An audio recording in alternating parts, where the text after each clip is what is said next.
থামেন থামেন কথা শুনতে হবে।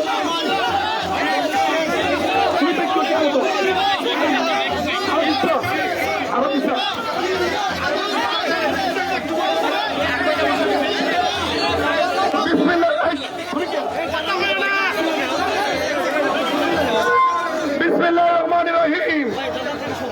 বাংলাদেশের সর্ববৃহত্তম জনপ্রিয় রাজনৈতিক দল বাংলাদেশ জাতীয়তাবাদী দল।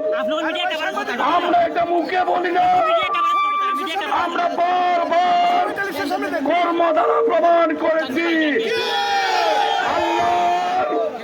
আল্লাহ শেষ মেহেরবানি, এই রাত থেকে দুর্যোগপূর্ণ আবহাওয়ার মধ্যে ঝড় বৃষ্টি ওই ভীতি উপেক্ষা করে হবিগঞ্জের 9টি উপজেলা 6টি পৌরসভা এবং তার অঙ্গ সহযোগী সংগঠনের হাজার হাজার নেতা কর্মী বিএনপির প্রতি ভালোবেসে খালেদা জিয়া তারেক রহমানের প্রতি শ্রদ্ধা জানিয়ে ঈদগাহ মাঠ কানায় কানায় পূর্ণ করে আশেপাশের রাস্তা লুকে লুকারণ্য হয়েছে।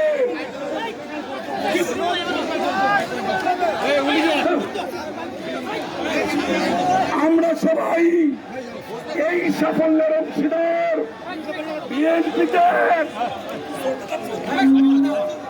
আমরা কেউ এককভাবে এই সাফল্যের অংশীদার না, সবাই মিলে আজকের এই সাফল্য আমাদের প্রিয় নেতা জনাব তারেক রহমানের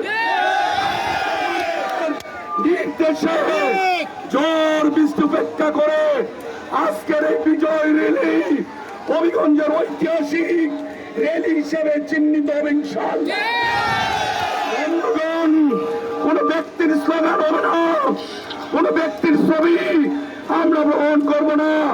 স্লোগান হবে শহীদ রাষ্ট্রপতি জিয়াউর রহমানের, স্লোগান হবে দেশনেত্রী বেগম খালেদা জিয়ার, স্লোগান হবে আগামী দিনের প্রধানমন্ত্রী জনাব তারেক রহমান সাহেবের, স্লোগান হবে ধানের শীষে। আমি বন্ধুগণ সকলকে অনুরোধ করব, ঝড় বৃষ্টি উপেক্ষা করে যেভাবে সাহসিকতার সাথে অতীতের মতো ঈদগাহ মাঠ কানায় কানায় পূর্ণ করে আশেপাশের রাস্তা লুকে লুকারণ্য করেছেন, শেষ পর্যন্ত মিছিলের সাথে আমরা থাকবো ইনশাআল্লাহ।